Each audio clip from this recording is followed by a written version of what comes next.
Assalamualaikum warahmatullahi wabarakatuh. On this occasion, I will present the topic Evaluation of the National Health Insurance Program on Macroeconomic Growth and Stability with the lectures, namely Professor Dr. Haji Horas Julius S.A. and Pak Restu Akbar Suryaman S.A. M.A.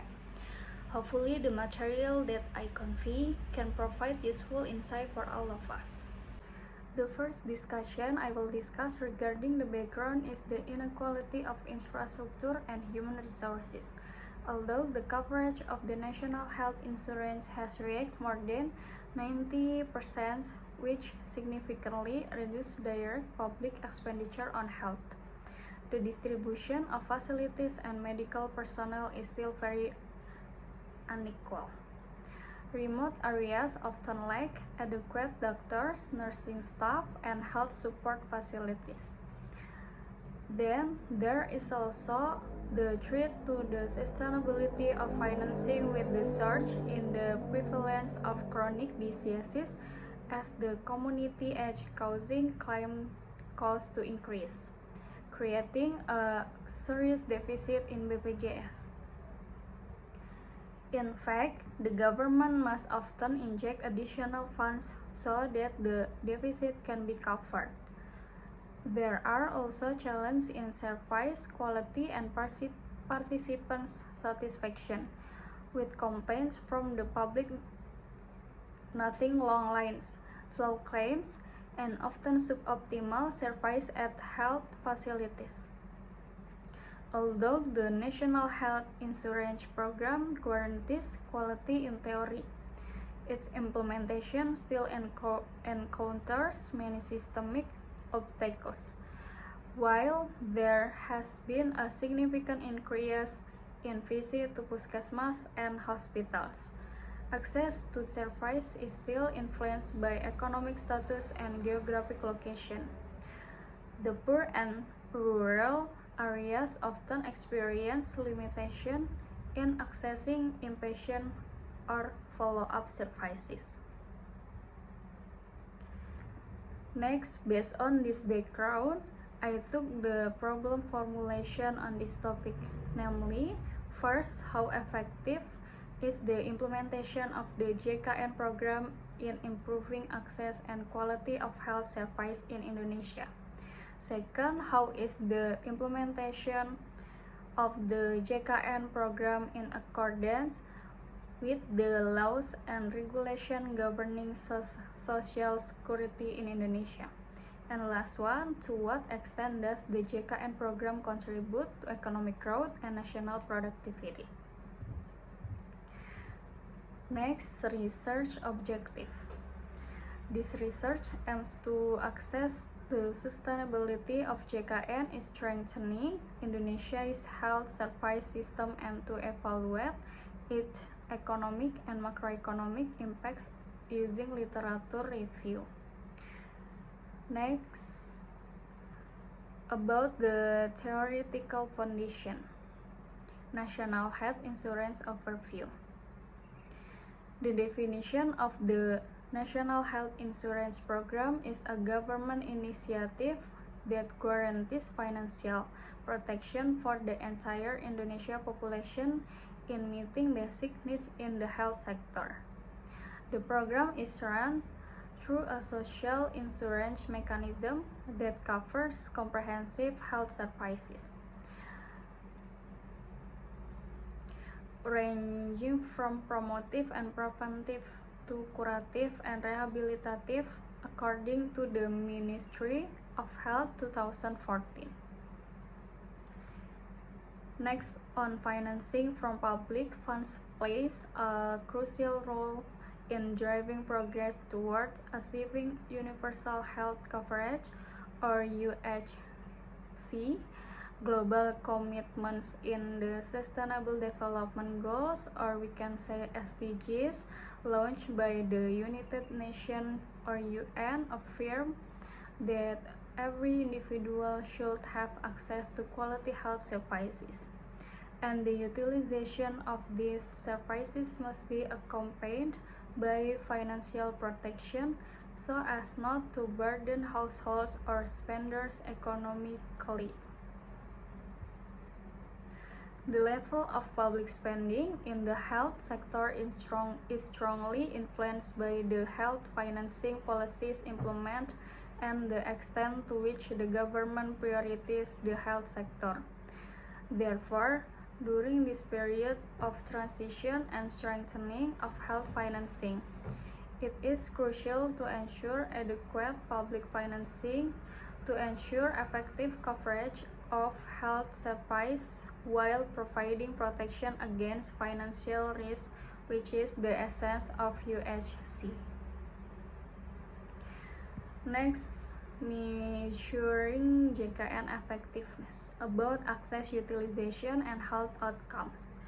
Implementation of the JKN program has proven effective in improving access to health services, with membership coverage reaching 83.3% by 2023, in line with findings Eka Soyati 2024 that indicated a consistent increase in community participation. Significant increase in service utilization of 23.5% outpatient and 15.8% inpatient indicate JKN's success in improving access to healthcare,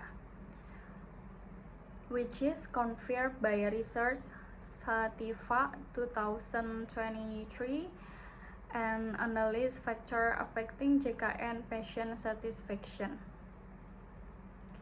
The program also contributes to a reduction in material 12.3% and infant 8.7% mortality, indicating a positive impact on health outcomes. Rusiani 2023. These improvements are in line with the findings of Rahma Ujung 2024, who identified JKN is significant contribution to improving access to maternal and neonatal care. However, challenges remain in service quality, with a patient satisfaction rate of 68%.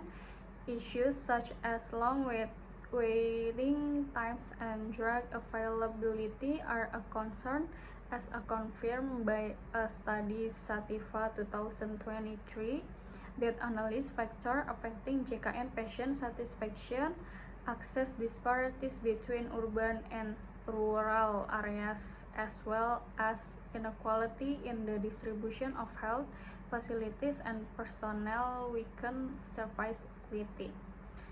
Nonetheless, the adoption of technology such as telemedicine is considered promising to break geographical limitations. Research Putri Amanda 2024 identified the need for more effective health worker retention strategies in remote areas, including financial incentive and career development. This is in line with the recommendation of Pratama 2023 on the importance of health worker deployment policy reform to reduce access disparities. Next, legal and policy framework of JKN. About regulatory basis and policy practice. The implementation of JKN is in line with Law Number 40, year 2004, on the National Social Security System and its derivative regulation. The program adopts the principle of social insurance and mutual assistance, and provides comprehensive, promotive, preventive, curative, and rehabilitative benefits as mandated by the law. This finding supports the argument Kartika 2024 about the importance of integrating promotive preventive program in the JKN benefit package to improve the long-term effectiveness of the program. The sustainability is also reflected in implementation strategies such as premium subsidies for vulnerable groups, educational campaigns, and the involvement of BPJS as the organizing body. However, challenges in financing sustainability and service disparities point to the need to strengthen implementing regulation and oversight mechanism. Next, JKN and economic growth, about return, impact, and financial sustainability.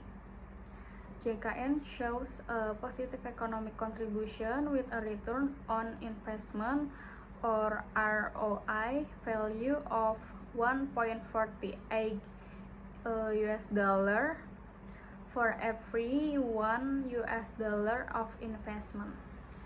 Signaling efficiency in health financing, the program increased workforce productivity, particularly through increased access to services among low-income population, resulting in improved quality of life and employability.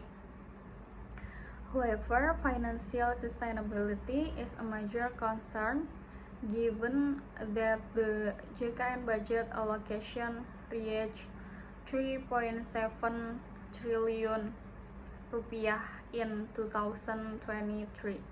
Therefore, financing reforms such as diversification of funding research and performance-based models are needed, so that the program continues to contribute to long-term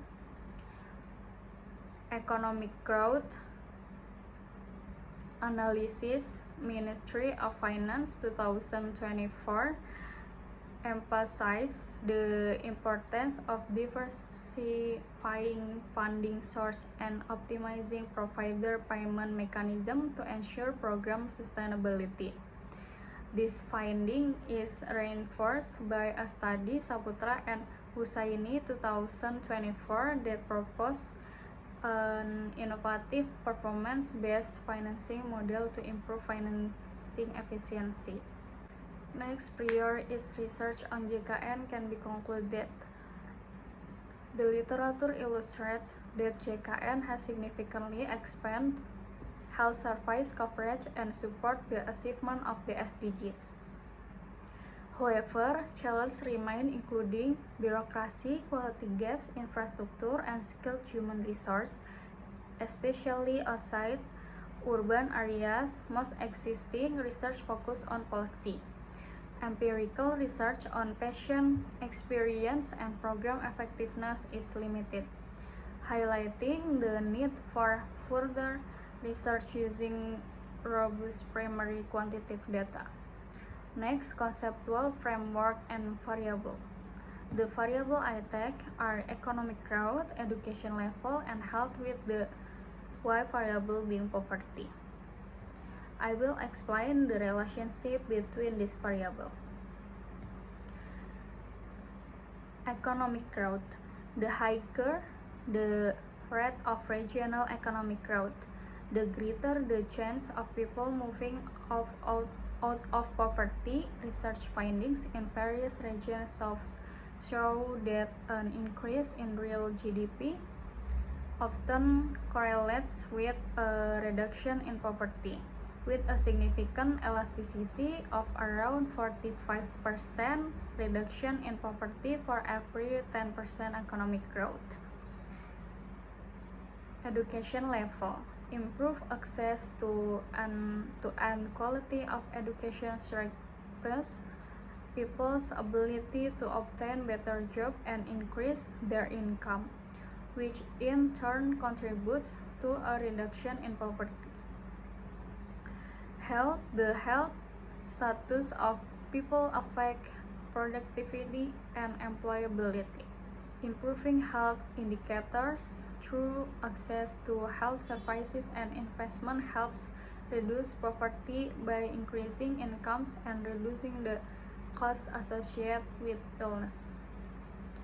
Then also about the research hypothesis, which is H1, economic growth has a negative effect on poverty. H2, education level has a negative effect on poverty. H3, health has a negative effect on poverty. And H4, economic growth, economic level, and health have a simultaneous effect on poverty in Indonesia. Next, research methodology about study design and data analysis. To research design use is causal associative research, which is research that aims to determine the cause and effect relationship between two or more variables. In this case, the research wants to know the effect of economic growth, education level, and health on poverty. The type of data used in this study is secondary data, which is data that is not collected directly by resources, but is obtained from official sources such as government agencies. The secondary data used includes data on economic growth, education levels, health, and poverty levels that have been officially published by official agencies such as BPS, World Bank, Ministry of Education, and Ministry of Health. Next, variable and indicators. Poverty, an economic condition in which a person's income is insufficient to meet basic needs. Percentage of poor people with units of percent. Economic growth, the rate of change in economic output or GRDP in a certain period. Annual economic growth rate in units of percent. Education level, the average length of time a population spends in formal education. School participation rate, or APS, with units of percent. And last one, health, levels of public health that reflects the quality of life, access to basic health service with units of percent. Next, data analysis techniques.